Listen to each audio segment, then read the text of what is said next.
뜨거운 열기가 가득한 거대한 창고를 상상해 보세요. 수만 대의 컴퓨터가 윙쾌윙밍거리며 돌아가고 천장에서는 거대한 냉방기가 24시간 쉬지 않고 가동됩니다. 이 안에서 챗GPT가 답을 만들고 AI가 그림을 그리고 전 세계 데이터가 처리됩니다. 그런데 이 풍경에서 진짜 주인공은 반도체가 아닙니다. 전기입니다. 반도체가 학습을 하는 동안 어마어마한 전기를 빨아들이고 그 열을 식히느라 또 전기를 씁니다. 사람들은 AI 패권 전쟁이 반도체 싸움이라고 생각합니다. 엔비디아 GPU를 누가 더 많이 가지냐의 게임이라고 믿죠. 그런데 그건 옛날 얘기입니다. 무대는 이미 옮겨졌습니다. 반도체에서 전기로, 그리고 이 거대한 전쟁터에서 한국이 두 장의 카드를 손에 쥐었습니다. 하나는 가스터빈, 또 하나는 바닷물, 메탄. 도대체 무슨 일이 벌어지고 있는 걸까요? 오늘 영상에서 여러분은 AI 패권 전쟁의 진짜 무대가 어디로 옮겨갔는지, 그리고 왜 미국 시민들이 전기요금 고지서를 받아들고 분노하고 있는지를 보게 될 겁니다. 첫째, 데이터 센터가 도대체 얼마나 무서운 속도로 전기를 빨아들이고 있는지. 둘째, 트럼프 대통령이 백악관에서 빅테크 CEO들에게 무슨 청구서를 들이밀었는지. 셋째, 일본도, 미국도 독일도 못하는 일을 한국이 어떻게 해냈는지. 마지막으로 바닷물에서 가스를 뽑아내는 서울대 연구팀의 기술이 정말 한국을 가스 수출국으로 만들 수 있는지까지, 전 세계 에너지 패권이 어떻게 재편되고 있는지, 그 거대한 그림을 함께 보시게 될 겁니다. 본격적인 이야기를 시작하기 전에 구독과 좋아요 부탁드려요. 자, 그럼 이제부터 진짜 본 게임입니다. AI 데이터 센터가 전기를 얼마나 먹는지부터 짚고 넘어가야 합니다. 미국 데이터 센터의 전력 소모량은 2024년 기준 35GW입니다. 그런데 이게 2035년이 되면 106GW까지 폭증할 거라는 전망이 나왔습니다. 11년 만에 약 3배가 되는 겁니다. 이 숫자가 감이 잘 안 오시죠? 1GW는 약 70만 가구가 동시에 쓸 수 있는 전력 규모입니다. 그러니까 106기가 같으면 우리나라 부산광역시 같은 대도시 약 2020, 5개를 통째로 데이터 센터 옆에 붙여놓고 그 도시 전체 전기를 거기 쏟아붓는 셈입니다. 이게 다가 아닙니다. 하버드 벨퍼 센터와 로렌스 버클리 국립연구소의 더 공격적인 분석에 따르면 2028년경에는 미국 전체 전력 수요의 12%까지 데이터 센터가 차지할 거라고 합니다. 이게 무슨 뜻일까요? 한 집에 가족이 5명 사는데 갑자기 거대한 손님 하나가 들어와서 전체 식탁의 12%를 혼자 먹어 치우는 셈입니다. 나머지 가족들은 어떻게 되겠습니까? 당연히 굶주리겠죠. 미국에서 정확히 그 일이 벌어지고 있습니다. 데이터 센터 밀집 지역의 전기 요금이 지난 5년 새 무려 267% 폭등했습니다. 같은 기간 미국의 일반 주거용 전기 요금이 전년 대비 5.2% 인상되는 동안 데이터 센터 인근 지역 시민들은 전기료 고지서를 받아들고 눈을 의심해야 했던 겁니다. 동네에 카페가 새로 생겼는데 그 카페가 동네 수도꼭지물을 다 가져가서 정작 주민들은 빈 그릇으로 살아야 하는 상황이 벌어진 거죠. 그래서 어떤 일이 벌어졌을까요? 버지니아주의 한 시골 마을에서는 노부부가 할아버지 손에 든 전기금 청구서가 떨려 떨어지는 일이 있었다고 합니다. 한 달 전기료가 갑자기 2배로 뛰었으니까요. 시민들이 시청 앞에 모여 피켓을 들기 시작했습니다. 우리 동네 전기를 누가 다 먹어가는 거냐? 데이터 센터에 줄 전기가 있으면 우리에게 먼저 줘라. 이게 미국 곳곳에서 터져나온 진짜 분노였습니다. 그런데 여기서 진짜 무서운 일이 시작됩니다. 미국 최대 전력망 운영사인 PJM 지역의 경우 31GW의 데이터 센터 수요가 예상되는데 신규 발전 설비 추가량은 28.7GW에 불과합니다. 2.3GW가 비는 거죠. 수요가 공급을 압도하는 구조적 결함이 그대로 노출된 겁니다. 결국 사고가 터졌습니다. 2024년 7월 미국 버지니아주 북부에서 충격적인 사고가 발생했습니다.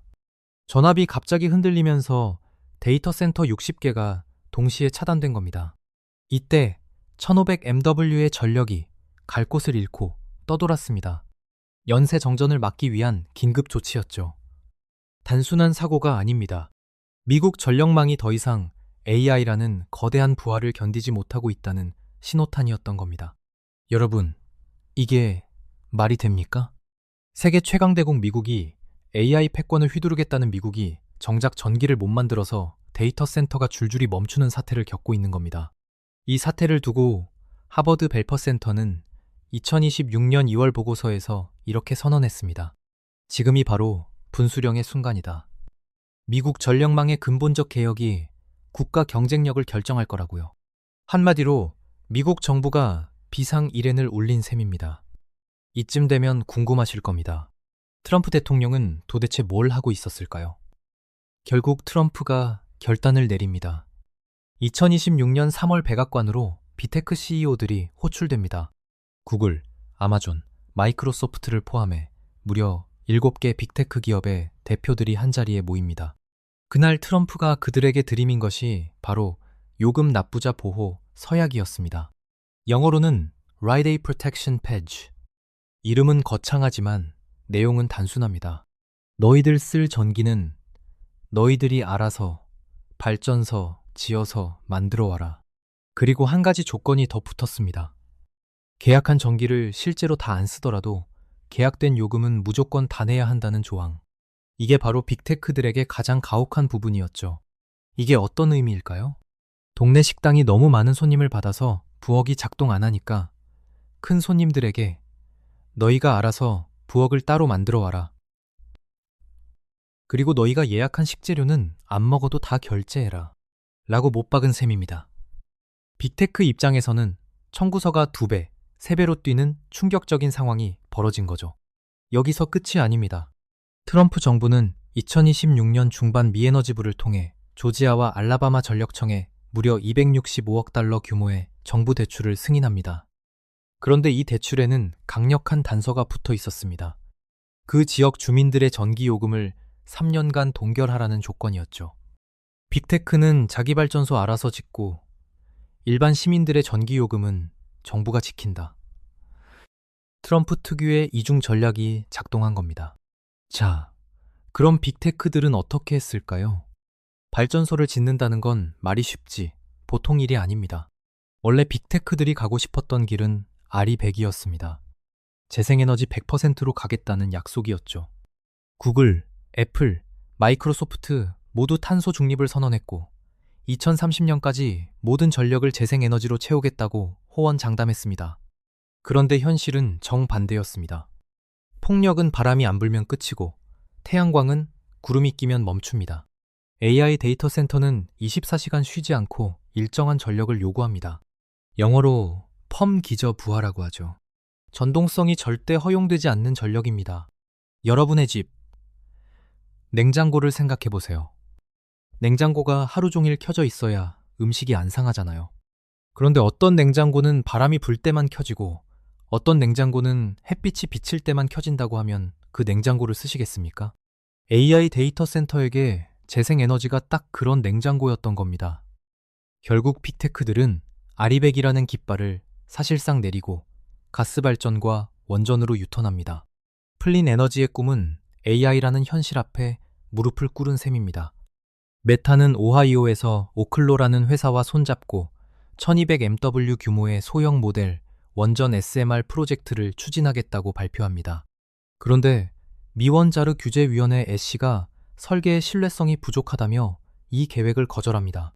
SMR이 미래 기술로 그렇게 떠받들어지지만 정작 규제 현실 앞에서는 한 발짝도 못 나간 겁니다. 이렇게 되면서 빅테크들이 가장 다급하게 찾기 시작한 게 무엇이었을까요? 바로 가스터빈입니다. 가스를 태워서 즉각 대규모 전력을 만들어낼 수 있는 거대한 기계 말입니다. 빨리 짓고 안정적으로 돌아가고 24시간 끊김없는 전기를 공급하는 무기. 이게 바로 가스터빈이었던 겁니다. 자, 그럼 이제 진짜 본 게임으로 들어가 봅시다. 세계 가스터빈 시장이 어떻게 생겼냐? 이게 정말 무서운 시장입니다. 미국의 지, 일본의 미쓰비시 중공업, 독일의 지멘스, 이 2세가 무려 90%의 점유율을 차지하고 있습니다. 거의 100년 가까이 깨지지 않은 철롱성이었죠. 가스터빈이 왜 이렇게 진입장벽이 높을까요? 가스터빈은 정말 정밀한 괴물입니다. 가스를 태워서 그 폭발력으로 거대한 날개를 돌리는 기계인데 이때 안에서 일어나는 연소 온도가 500도 안팎에 이른다고 알려져 있습니다. 용광로 안에 샘물 온도와 맞먹는 수준이죠. 이런 극한 온도에서 견디는 초합금 소재, 정밀 주조 기술, 그리고 안정적인 냉각 시스템까지 하나라도 빠지면 폭발하는 시스템입니다. 이게 어떤 수준이냐 하면 자동차 엔진을 만드는 것과는 차원이 다릅니다. 자동차 엔진이 동네 자전거리라면 가스터빈은 거대한 우주선의 심장을 만드는 일에 가깝습니다. 부품 하나하나가 수십억 원짜리고 그 부품을 만들 수 있는 회사도 전 세계에 손에 꼽힙니다. 프리시전 캐스트파스나 하우 에로스페이스 같은 미국의 정밀 주주 업체들이 그 부품을 독점하고 있습니다.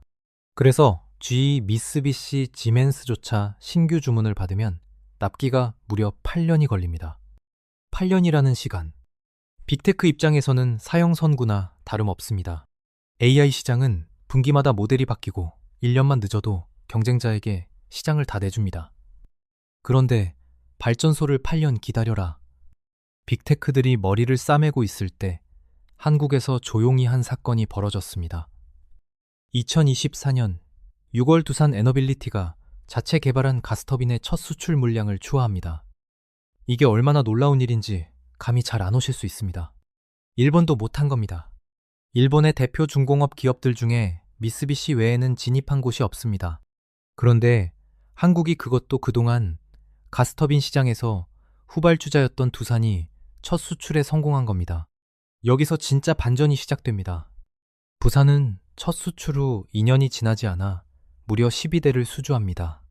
글로벌 점유율을 약 10%를 단번에 가져가 버린 겁니다.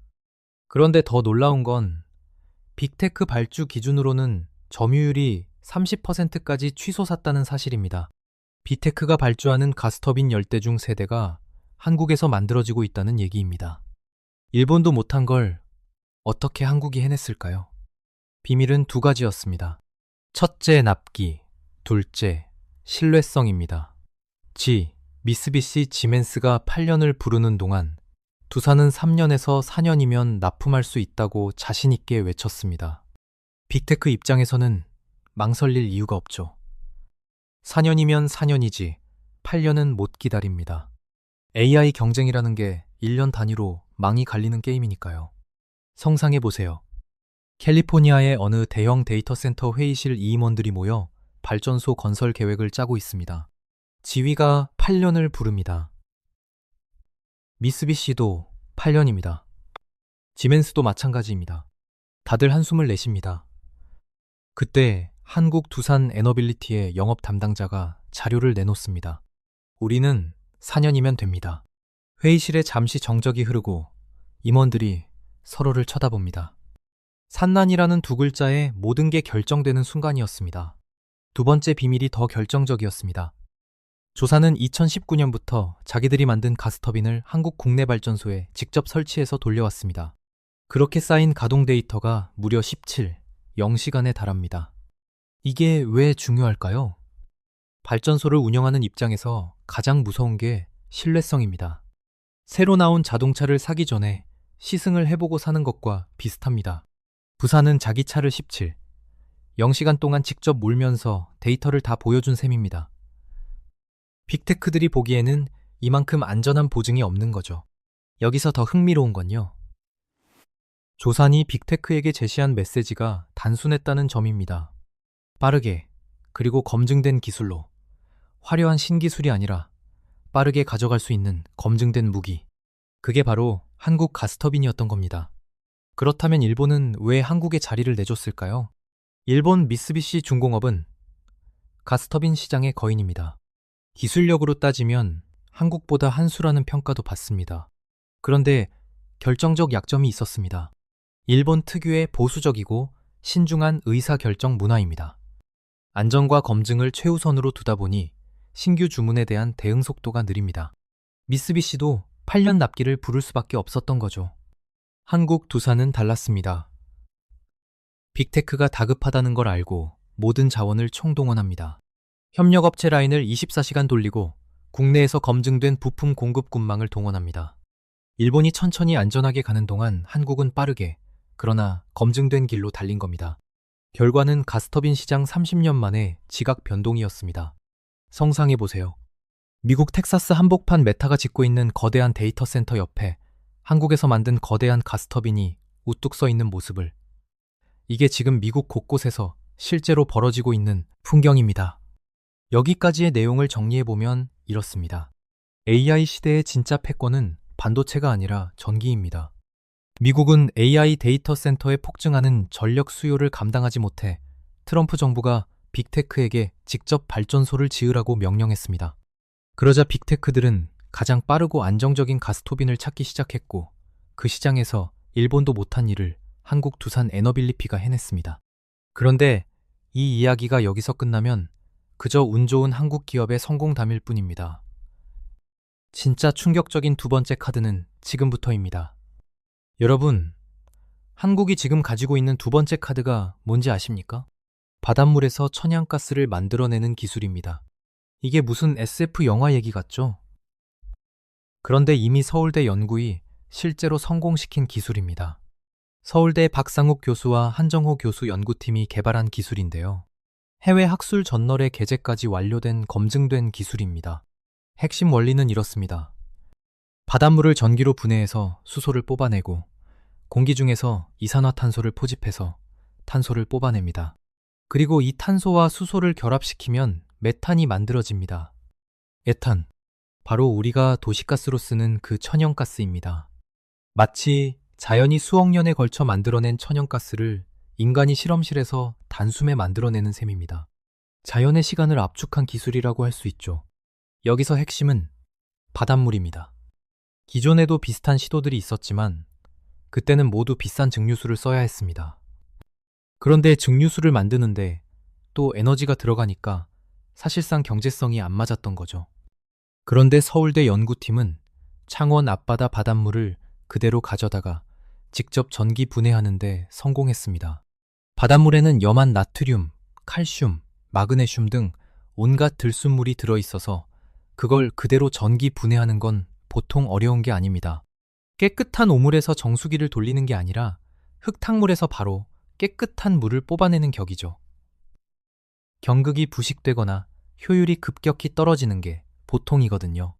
그런데 한국 연구팀이 그 기술적 장벽을 돌파한 겁니다.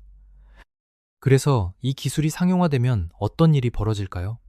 한국이 가스 수출국이 됩니다. 한국은 천연가스를 사실상 거의 전량 수입에 의존하는 나라입니다. 카타르와 호주, 미국에서 LNG선에 가스를 가득 실어와서 발전소를 돌리고 도시가스를 공급합니다. 이 LNG 수입에 들어가는 돈만 매년 어마어마합니다. 만약 바닷물 메탄성이 상용화되면 연간 40조에서 50조 원 규모의 수입 대체 효과가 가능하다고 분석됩니다. 40조 원이라는 숫자. 감이 잘 안 오시죠? 강남권 30평대 아파트 한 채를 25억 원으로 잡으면 매년 16, 영체불량의 자산이 한국 안으로 다시 들어오는 셈입니다. 또 다른 비교로 보면 한국이 매년 외국에 갖다 바치는 LNG 수입의 3당 부분이 그대로 우리 주머니에 남는다는 얘기죠. 이걸 안 내도 된다면 그 돈으로 무엇을 할 수 있을까요? 하나, 그분을. 그리고 더 큰 의미가 있습니다. 이산화탄소를 포집해서 만들기 때문에 탄소 감축 효과까지 동시에 달성할 수 있습니다. 에너지 자립과 탄소 중립이라는 두 마리 토끼를 한 번에 잡는 셈이죠. 단가크, 여러분 이게 정말 가능한 일일까요? 그런데 여기서 진짜 솔직해질 필요가 있습니다. 이 기술에는 두 가지 거대한 허들이 남아 있습니다. 첫째, 전기 문제입니다. 바닷물을 분해하려면 어마어마한 전기가 필요합니다. 그런데 한국은 통력과 태양광의 효율이 매우 낮은 나라입니다. 국토는 좁고 사계절 바람이 일정하지 않으며 장마철에는 햇빛도 없죠. 그러니 바다 위에 메탄성 시설을 짓는다 해도 그 시설을 돌릴 전기를 어디서 가져올 거냐? 이게 풀어야 할 첫 번째 숙제입니다. 리각에서는 떠다니는 해상 원전을 이용하자는 아이디어도 나오고 있지만 이건 또 다른 거대한 주제와 안전 이슈를 안고 있는 영역입니다. 둘째, 이산화탄소 포집 비용입니다. 농기 중에 이산화탄소가 있긴 한데 농도가 0.04%밖에 안 됩니다. 거의 없는 수준이죠. 이걸 뽑아내려면 어마어마한 양의 공기를 빨아들여서 거기서 0.04%만 골라내야 합니다. 영어로 직접 공기 포집 다이렉트 에어 캡처 DAC라고 부르는데요. 이 기술의 비용이 천문학적입니다. 통당 수백 달러가 든다는 분석이 일반적입니다. 쉽게 말하면 이렇습니다. 1L짜리 우유팩 안에 엉뚱한 성분 0.3L가 섞여 있는데 그 0.3L만 골라내려면 우유팩 전체를 분리 처리해야 하는 격입니다. 분리 처리하는 비용이 우유값보다 비싸면 이 사업은 적자가 나는 거죠. 그래서 탄소 포집 단가를 얼마나 낮출 수 있느냐가 한국형 메탄 기술의 운명을 가를 핵심 변수입니다. 그렇다면 이 드루카드가 한국에게 어떤 의미일까요? 이걸 이해하려면 잠시 시계를 거꾸로 돌려서 역사적 맥락을 봐야 합니다. 20세기 에너지 패권의 중심은 누구였을까요? 사우디아라비아였습니다. 석유를 가진 자가 세계를 움직였죠. 21세기 초반에는 셰일가스를 발견한 미국이 에너지 패권을 다시 잡습니다. 그리고 2010년대 후반에는 재생에너지로 가는 흐름이 만들어집니다. 유럽이 그 흐름을 주도했죠. 그런데 AI라는 거대한 변수가 등장하면서 모든 게 뒤집혔습니다. AI는 24시간 쉬지 않고 안정적인 전기를 요구합니다. 변동성이 큰 재생에너지로는 절대 감당이 안 됩니다. 결국 화석연료, 특히 가스로의 회귀가 불가피해진 거죠. 그러면서 가스를 만드는 기계, 가스 자체를 만드는 기술이 둘이 가장 비싼 무기가 된 겁니다. 이게 무엇과 비슷할까요? 19세기 후반 산업혁명 시대를 떠올려 보세요. 그때 가장 비싼 장원은 석탄이었고 그 석탄을 효율적으로 태우는 증기기관을 누가 만드냐가 국가 경쟁력을 결정했습니다. 영국이 증기기관을 잡았기 때문에 대영 제국이 됐던 거죠. 지금 AI 시대의 가스터빈은 그때 증기기관과 완벽하게 같은 위상에 있습니다. 그런데 더 흥미로운 건요. 메모리 반도체 시장에서 한국이 비슷한 일을 해냈다는 사실입니다. 1980년대 일본이 압도적이던 메모리 시장에서 삼성과 현대전자가 치고 올라와 결국 세계 1위로 올라섰죠. 삼성과 지단과 시장에서 이후 1999년 현대전자가 LG 반도체를 인수했고 2001년 분사를 거쳐 하이닉스가 됐고 2012년 SK가 인수해 SK 하이닉스로 자리를 잡았습니다. 그렇게 한국 메모리의 양강 체제가 완성된 겁니다. 지금 두산 에너빌리티의 가스터빈 약진은 그때 한국 메모리의 부상과 묘하게 닮아 있습니다. 빠른 납기, 검증된 신뢰성, 가격, 경쟁력이 세 가지 무기로 철옹성을 깨고 들어갔던 그때의 패턴이 지금 다시 반복되고 있는 겁니다. 자, 그럼 도대체 미국에서는 어떤 후폭풍이 벌어지고 있을까요? 여기서 정말 무서운 사실 하나를 말씀드리겠습니다. 메모리 반도체 이야기인데요. 2026년에는 전 세계 메모리 반도체 생산량의 무려 70%가 데이터 센터용으로 빠져나갈 거라고 합니다. 70%, 일반 PC와 스마트폰에 들어갈 메모리가 30%밖에 안 남는다는 얘기입니다. 그래서 이런 예측이 나옵니다. PC 판매량은 9% 감소, 스마트폰 판매량은 5% 감소. 카운터포인트 리서치라는 시장 조사 기관에 따르면 램이 스마트폰 원가의 최대 30%까지 차지하게 될 거라고 합니다. 여러분이 갤럭시나 아이폰을 새로 사실 때 그 가격에 약 1이 메모리 값이 되는 거죠. 그러면 자연스럽게 스마트폰 가격이 줄줄이 오릅니다. 노트북도 오르고 가전제품도 오르고요. 여기서 진짜 무서운 반전이 있습니다.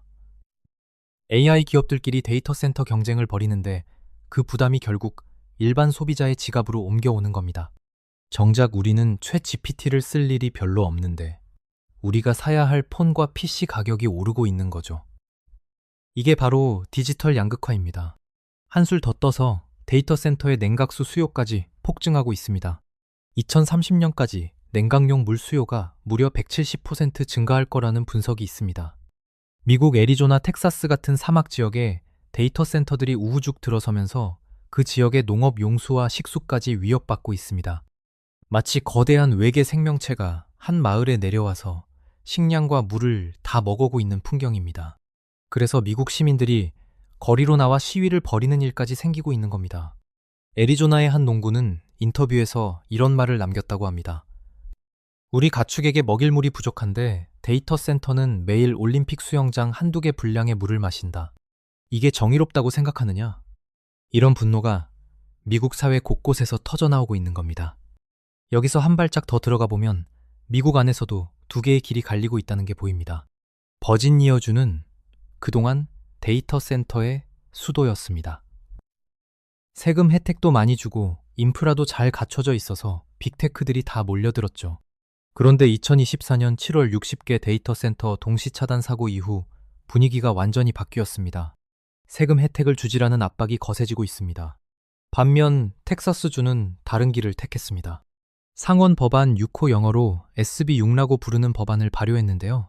이 법안의 핵심은 대규모 부하 상호 연결 연구 LLIS를 법으로 의무화한 겁니다.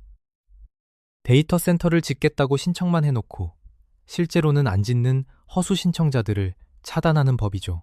빅테크들이 전력막 용량만 미리 선점해놓고 다른 경쟁자가 못 들어오게 하는 짓을 막은 겁니다. 이렇게 미국 안에서도 데이터 센터 규제의 방향이 갈리는 가운데 가장 다급한 게 누구겠습니까? 발전소가 없는 빅테크들입니다. 그래서 그들이 한국으로 눈을 돌렸습니다.